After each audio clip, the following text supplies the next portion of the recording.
ओम साई राम। सुखी, संपन्न और आनंददायी जीवन जीने की राह यानी भगवान श्री साई बाबा का श्री साई सच्चरित, ये पवित्र पावन ग्रंथ। आइए अध्यात्म मार्ग पर चलिए पवार काका के साथ आनंद लेते हैं श्री साई सच्चरित के भावानुवाद का। ओम साई राम। ओम साई राम। भावानुवाद श्री साई सच्चरित अध्याय 2, वो भी 151। यहाँ से हम आज की श्रृंखला शुरू कर देते हैं। शिरडी में आने के बाद यानी हेमाड़पंत जी शिरडी में पहुंचे और पहले ही दिन उनका विवाद हो सकता है, ये शुरू हो गया।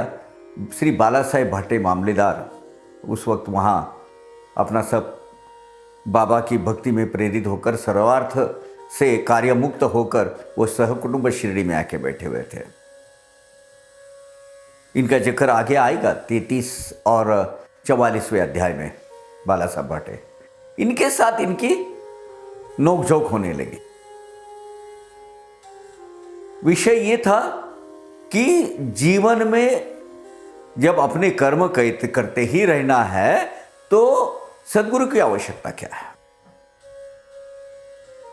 बाला साहब भाटे का पक्ष ये था कि सद्गुरु के बिना कुछ भी नहीं है इस दुनिया में। सद्गुरु ही हमारे आश्रय स्थान है। लेकिन इनका कहना था हेमाड़पंत जी का, जब हम सब कर्मों के अधीन है, जब कर्म करना ही पड़ता है अपने प्रारब्ध कर्म के हिसाब से, तो फिर गुरु की आवश्यकता क्या? वो क्या ऐसा चेंज करने वाले, बदलाव लाने वाले हैं उसमें। आइए शुरू करते हैं। खोकर अपनी स्वतंत्रता प्राप्त करे क्यों परतंत्रता, जहां निज कर्तव्य दक्षता आवश्यकता क्या गुरु की। सद्गुरु का आश्रय लेकर हम अपनी स्वतंत्रता स्वयं खोकर सद्गुरु के आधिपत्य में परतंत्रता क्यों स्वीकार करें भाई, है ना। जब कर्म करना ही पड़ता है तो गुरु की आवश्यकता ही क्या है ना। उनका तर्क तो सही था, सिर्फ वो तर्क है, लेकिन जिसका उसे ही करना चाहिए, न करो जो उसे गुरु भी क्या कर पाए। जिसका उसे ही करना चाहिए, न करे जो उसे गुरु भी स्वयं क्या कर पाए। न हिलाते हाथ पांव जो सोए, उसे कोई क्या देगा। अपने सारे कर्म स्वप्ने को स्वयं ही करने पड़ते हैं। उसी प्रकार अपने भोगों को ही स्वयं भोगों को जितने भी भोग है प्रारब्ध कर्म में, वो स्वयं को ही भोगना पड़ता है। स्वयं के कार्य तथा स्वयं का उद्धार स्वयं को ही करना पड़ता है। स्वयं अगर यदि कुछ नहीं किया तो फिर गुरु क्या करेंगे। स्वयं ही अगर कुछ न करते हुए, हाथ पांव न हिलाते हुए, अगर केवल निद्राधीन पड़ते रहने से ऐसे लोगों को कौन और क्यों कोई सब कुछ देगा? कोई नहीं देगा। ये पक्ष था हेमाड़पंत जी का। यही मेरा पक्ष सरल, कथन विरुद्ध प्रतिपक्ष का अटल, दुराग्रह का ये तराजू वह सकल, वाद विवाद बढ़ता ही रहा। अब इस वाद विवाद में मेरे ही विचार किस प्रकार योग्य है और वो स्थापित करने के लिए, और कैसे मैं तरह तरह के उदाहरण देकर, एग्जाम्पल देकर, मिसालें देकर तर्क संगत कैसा मेरा कहना है, मैं कह रहा था, ऐसे हेमाड़पंत जी कहते हैं। यह सीधा साधा विचार मैंने रखा, परंतु प्रतिपक्ष अर्थात श्री बाला साहब भाटे की जो विचारधारा है, और जो मानसिकता है, उनका कहना था कि जीवन में सद्गुरु का महत्व समझाने वाली थी। वो समझा रहे थे कि सद्गुरु के सिवाय अपना जीवन व्यर्थ है। वाद विवाद का रूपांतर धीरे धीरे तर्क वाद, तू तू मैं इस हद तक पहुंच गया। और वो वाद का जो आग्रह से अपनी जो भूमिका विशद कर रहे थे, वो दुराग्रह में परिवर्तित होने लगा। धीरे धीरे वहां का वातावरण तपने लगा। अंग में बसे दुर्धर देहाभिमान, उसी से वाद विवाद या जनन, अहम भाव की यही पहचान, उस बिन नहीं वाद जगत में। देखिए, वाद कब पैदा होता है? जब हम किसी को कुछ समझाने जाते हैं और सामने वाला वो या तो समझकर भी समझना नहीं चाहता, या बहस करने रहता है, या अपना पांडित्य का दिखावा करने लगता है। ये कब होता है? शरीर में भयंकर असह्य अहंकार जब भरा हो तो वाद विवाद, तर्क वितर्क, कुतर्क को स्थान अवश्य मिलता है। अहंकार ही वाद का निर्माता है। ये वाद विवाद जो होते हैं, ये अहंकार इसका मूल कारण है। इस प्रकार क्रोधपूर्वक वाद विवाद चलता रहा। प्रतिपक्ष का निश्चित मत, क्यों न हो पंडित वेद पारंगत, सद्गुरु अनुग्रह व्यतिरिक्त, पोथी पंडित वह केवल। अनुग्रह यानी कृपा, कृपा, सद्गुरु के उपकार। अभी विपक्ष का कहना था, ये पूर्ण विश्वास के साथ वो कह रहे थे कि देखो भाई, ऐसे किताबें ग्रंथ आदि पढ़कर ज्ञानी या कितना ही महाज्ञानी पंडित हो, वेद वेदांग निपुण क्यों न हो, तब भी यह केवल पुस्तकीय ज्ञान है, किताबी कीड़ा है, वो प्रत्यक्ष ज्ञान नहीं है। वो गुरु कृपा हुए शिवाय, गुरु कृपा हुए बिना शाश्वत ज्ञान की प्राप्ति नहीं होती है। भाग्य प्रबल या कर्तृत्व प्रबल, ये बहुत माने रखता है। भाग्य प्रबल या कर्तृत्व प्रबल, वाद है यह घनघोर अकल, भाग्य पर डाल कर भार, क्या होगा कहना मेरा। अब उसमें हेमाडपंत जी कहते हैं कि मेरा पक्ष ये था कि हमारा भाग्य महान है या कर्तृत्व महान। यह वाद विवाद जो होता रहा था, ये जो बहस चल रही थी, डिबेट, तू मैं के स्तर पर जा पहुंच गई थी। जहां वाद विवाद ही हो रहा था, कोई किसी को सुनने के स्थिति में था ही नहीं। हेमाडपंत जी कहते हैं कि मेरा विचार था कि प्रारब्ध के भरोसे पर अवलंबित न रहते हुए कर्तृत्व पर विश्वास रखना चाहिए। मैं अपने पक्ष में यही विचार व्यक्त कर रहा था, हालांकि ये गलत है। प्रारब्ध और कर्तृत्व, इसकी सुनिश्चित ऐसी जोड़ होने के सिवाय आपके हाथों से कर्तृत्व हो ही नहीं सकता। कर्म और प्रारब्ध, इसके ये एक साथ जब तक नहीं चलते, आप कितने भी कर्म करो, लेकिन अगर प्रारब्ध की साथ नहीं है तो उसको वो मनोवांछित फल मिलेंगे ही नहीं। खैर, वो हम आगे देखेंगे। तब वदे विरुद्ध पक्षकार, होनहार का नहीं प्रतिकार, होश मान न टलन खार, टूटे मैं कहने वाले। बराबर है, सही है। इस पर विरोधी पक्ष की मंडली जो थी, वहां बैठे हुए जो मेरे साथ तर्क कर रही थी, उनकी ये बिल्कुल दृढ़ ऐसी धारणा थी कि भाग्य में जो लिखा होता है उसे टाला नहीं जा सकता। प्रारब्ध भोग कभी टलते ही नहीं। नसीब में जो घटित होने वाला है उसे भोगना ही पड़ता है। उन्हें भोगे बिना कर्म फलों से मुक्ति नहीं मिलती, कर्म भोगों से मुक्ति नहीं मिलती। कर्तृत्व के बल पर मैंने किया ऐसे कहने वाले जो लोग हैं ना, ऐसे महापुरुष भाग्य के आगे थक जाते हैं, हार जाते हैं। ये प्रतिपक्ष का कहना था। उनका कहना था, भाग्य के आगे कौन जा सके, दूजा होवे करते एक के, यह चतुराई अपने ही पास रखे, अभिमान न आवे किसी काम। अब बाला साहब भाटे और जो उनकी जो मंडली, उनके समर्थक थे, उन्होंने कहा देखिए हेमाड़पंत जी नाम नहीं रखा गया था, वो उसका आगे आएगा। देखिए दाभोलकर जी, दैवगति के आगे कोई भी नहीं जा सकता। हम चाहे कितना कुछ भी कर लो, फिर भी भाग्यानुसार जो होने वाला होता है वही होकर रहता है, और उतना ही होता है और होकर रहेगा। आप अपने चतुर्गुण या ये जो अभी आप तर्क जो हमारे सामने कर रहे हो, ये अपनी होशियारी अपने पास ही रखो भाई, हमें मत सिखलाओ। इस प्रकार दोनों पक्ष का वृथाभिमान हार भी नहीं मान रहा था। उस पर हेमाड़पंत जी कहते हैं कि मैं फिर से बहस करने लगा। मैंने कहा आप ऐसे कैसे कहते हो, आप ये कैसे कहते, जो करते हुए सब कुछ पाते, आलसी समान बैठे रहते, भाग्य उसे कैसे करे सहाय। फिर मैं आगे जरा आवेश में आकर बोला, अजी आप ऐसा कैसा कह सकते हैं, जो कर्म करेगा अथवा कठिन परिश्रम करेगा उसे अवश्य फल प्राप्त होगा।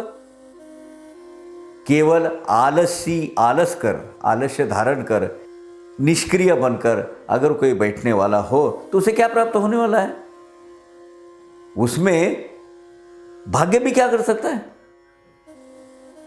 हालांकि ये दोनों भी बात अपनी बात सही है, लेकिन ये इस अलग पैराडाइम में कह रहे, वो अलग पैराडाइम में कह रहे, हालांकि दोनों एक दूसरे को पूरक बातें हैं ये। फिर मैंने कहा, यानी हेमाड़पंत जी कहते हैं, उद्धरेत आत्मना आत्मानम, गर्जन करे स्वये स्मृति वचन, उसका अनादर करके यह भव, न जाना असंभव तर जाना असंभव। अभी श्रुति में उद्धरेत आत्मना आत्मानम, ये श्लोक है, वो मैं पूरा पढ़ के बताता हूं। उद्धरेत आत्मना आत्मानम नात्मानम नवसादयेत, आत्मैव हयात्मनो बंधुरात्मैव रिपुरात्मनः। यानी उद्धरेत उद्धार करे, आत्मना मनपूर्वक, आत्मानम बद्ध जीव को, न अवसादयेत पतन न होने दे, निसंदेह निश्चय ही बद्ध जीव भाई मित्र या शत्रु कोई भी हो। यानी इसका कहना यह है इस श्लोक का, हम स्वयं ही अपना उद्धार करें, अपने स्वयं का उद्धार अथवा पतन के लिए मनुष्य खुद ही जिम्मेवार होता है, जवाबदेह होता है, दूसरा कोई भी नहीं होता। भगवान ने हमें ये शरीर प्रदान किया है, अर्थात अपने कल्याण के पूरे साधन प्रदान करने के लिए किया है। इसलिए अपने कल्याण हेतु, अपना उद्धार करने हेतु दूसरे की आवश्यकता नहीं है। दूसरा कोई भी हमें हानि नहीं पहुंचा सकता, घाटा नहीं पहुंचा सकता। यानी स्मृति वचन यानी क्या है, भगवान के वचन, भगवत गीता का श्लोक है। अब ये ऊपर निर्दिष्ट जो उपयुक्त श्लोक है, इस द्वारा भगवान ने अपना उद्धार हमें स्वयं ही कर लेना चाहिए, अर्थात स्वयं की मुक्ति के लिए स्वयं ही कार्य करना चाहिए, ऐसा स्पष्ट उल्लेख स्मृतियों में लिखा गया है। यह मन बद्ध जीव का मित्र भी है और शत्रु भी है। स्वयं द्वारा प्रयत्न की अनदेखी करने के लिए अगर वो कर दिया, अनदेखी कर लिए, तो मनुष्य भी क्या भवसागर पार नहीं कर सकता। मतलब ये कि ये भवसागर पार नहीं कर सकता वो, अगर हम खुद उसमें अपनी तरक्की के लिए, अपने प्रगति के लिए, आध्यात्मिक प्रगति के लिए हमें ये कुछ हाथ पैर तो हिलाने पड़ेंगे भाई, स्वयं बैठकर कुछ नहीं होने वाला।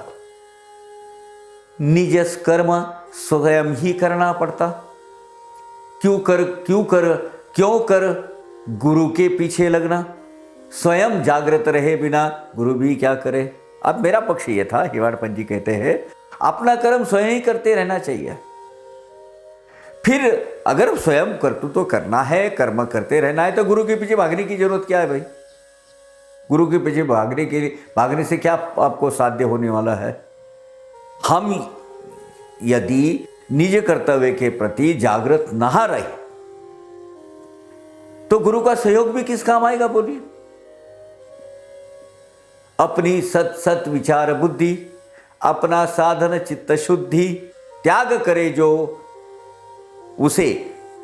करे उसे जो कुबुद्धि, उसे कौन सी सिद्धि देंगे गुरु? सत असत विचार बुद्धि, यानी अपना हित किस में है तथा अपना अहित किस में है, ये जानने वाली जो विवेक बुद्धि है उसको कहते हैं सत असत विचार बुद्धि। भगवान हमारे हृदय अंतकरण में इसमें ये सत असत बुद्धि के स्वरूप में ही विराजमान है। यही भगवान की पहचान है हमारे अंतरंग में जो बैठने वाले। तो अपनी विवेक बुद्धि, अपना शुद्ध मंगलमय पवित्र चित्त, इन सभी साधनों को दुर्लक्षित करने वाले दुर्बुद्धि मूर्ख मनुष्य, उसको गुरु कैसे मार्ग दिखा सकते हैं? उसका किस प्रकार उद्धार कर पाएंगे? ये बात भी सही है। इस वाद का अंत आया नहीं, निष्पन्न कुछ हुआ नहीं, मन शांति भंग हुई, यह कमाई की मैंने। अब ये दुराग्रह जब बात में बात पलती तो में नोक झोंक शुरू हो जाती है, तो दुराग्रही जो बहस है उसका कोई अंत नहीं होता। ऐसे वाद विवाद से कुछ भी निष्कर्ष नहीं निकलता है, कुछ उसमें कंक्लूडिंग पार्ट नहीं होता, इसमें नहीं निकला। क्यों? इसमें भी, ये बहस में भी ऐसा नहीं निकला, क्योंकि ऐसे विवाद से हम हमारी सिर्फ मानसिक शांतता खो बैठते हैं, बाकी हमारे हाथ में कुछ नहीं आता। अब हेमाड पंत जी ये स्वीकार करते हैं कि इस विवाद में मैंने पाया तो कुछ नहीं, बस मेरे मन की शांति में खो बैठा। ऐसा वाद करते करते कोई भी न जरा थकते, ऐसे घंटे 2 बीतते, वाद विवाद समेट लिया। ऐसा ये जो तर्क चल ही रहा था, दोनों पक्ष के लोग बड़े पुरजोर तरीके से अपने विचार, अपना पक्ष सामने रख रहे थे। थकावट के कोई लक्षण नहीं नजर आ रहे थे। अंत में जब वाद विवाद करते करते 2 घंटे की अवधि बीत गई, कुछ भी निष्पन्न नहीं हुआ उसमें से, तब दोनों भी पक्ष ने अपना ये वाद विवाद तंग आकर वहीं स्थगित कर दिया। उसे अनुमान कुछ नहीं निकला, उसमें कंक्लूडिंग पार्ट कुछ नहीं निकला। तदनंतर मंडली समेत पहुंचे जो ही हम मशीदगत, बाबा काका साहेब से तुरंत कौन सा प्रश्न पूछते देखिए। अब ये वाड़े में चल रहा था, बाड़े में सब बात हो रही है। उसके बाद सभी लोग, चलो भाई तुम्हारा रहने हमारा रहने दोनों मिलके मस्जिद माई में गए, द्वारका माई में। तब साईं बाबा ने, भगवान साईनाथ महाराज ने, हम सब मंडली के साथ मस्जिद माई में सब हम गए। तब काका साहब दीक्षित के पूछा, क्या पूछा सुनिए। वाड़े में क्या चल रहा था? बाड़े में क्या चल रहा था, किस बात का झगड़ा था, यह हेमाड पंत क्या कह रहा था? बोले मेरी ओर देखते हुए। बाबा ने क्या कहा? काका साहब बोले ये हेमाड पंत क्या कह रहा था, क्या चल रहा था बाड़े में? सर्वांतर यामी बाबा सब पता है उनको। बाड़े में मस्जिद तक बीच का अंतर बहुत। बाबा ने कैसे जाना ये वृत्तांत? आश्चर्यचकित हुआ मैं। जब जहां ठहरे थे उस वाड़े में और मस्जिद में बहुत अंतर है। वार्तालाप एक दूसरे को सुनाई नहीं दे सकता है। वहां कही हुई बातें या सुनाई दी गई जो भी बातें हैं, ये यहां तक तो पहुंच नहीं सकती। फिर भी बाबा को उस वाद विवाद की खबर कैसे लग गई? इस बात का मुझे बड़ा आश्चर्य हुआ। हेमाड पंत जी कहते हैं, ऐसा मैं वाग्बान हत, वाणी के तीर, वाग्बान हत यानी वाणी के तीर से क्या हुआ, क्षति पहुंची मुझे, वाग्बान से मुझे क्षति। बाबा के मुंह से निकला, क्या कह रहा था ये हेमाडपंत, क्या चल रहा था बाड़े में। ऐसा मैं वाग्बान हत हुआ निशब्द लज्जावनत, प्रथम भेंट में जो घटना अनुचित घटी अविहित मेरे हाथों। वाग्बान अंतकरण में चुभने वाले जो शब्द है ना, वो एक तीर के जैसे, बाण के जैसे घुस जाते हैं और आहत करने वाले होते हैं, बड़े क्षति पहुंचाते हैं, दुख पहुंचाते हैं। लज्जावनत यानी नीचे, जो शर्म के मारे मेरी मुंह यानी गर्दन नीचे झुक गई, सिर नीचा हुआ और शर्मिंदा होकर मैं नतमस्तक हो गया। हृदय में चुभने वाले साईनाथ भगवान के वो शब्द मुझे शर्मिंदा कर गए और मैं उनके सामने गर्दन झुकाकर बात करने के लायक भी नहीं रहा। शर्म के मारे मेरे मुंह से एक शब्द भी नहीं निकला। पहली भेंट में मुझे ये अनुचित घटना घटित हुई। देखिए, मैं उधर वो बहस कर रहा था और बाबा ने बोले हेमाडपंत क्या कह रहा था। यह हेमाडपंत नामकरण प्राप्त काल का वाद विवाद कारण, इसी वजह से बाबा को हेमाड स्मरण मैंने गांठ बांध ली। अरे सवेरे मेरा अभी जो आने के पहले बाड़े में जो वाद विवाद मैंने किया था, इसीलिए मुझे तंज कसने के करने के हिसाब से और मुझे वाग्बान हत करने के लिए हेमाडपंत ये नाम साईनाथ ने मुझे दिया है, ये मैं समझ गया। मुझे हेमाडपंत की उपमा क्यों दी गई, ये मैं समझ गया। आज का ये एपिसोड हम यहाँ ख़त्म करते हैं। 169 अध्याय दूसरे की 169। आगे देखते हैं कि ये हेमाडपंत कौन है, बाबा ने क्यों उपमा दी दाभोलकर जी को हेमाडपंत करके। उसके बारे में कुछ जानने वाली कुछ वो भी आगे हम देखते हैं। तब तक के लिए आज्ञा दीजिए। ओम साई राम।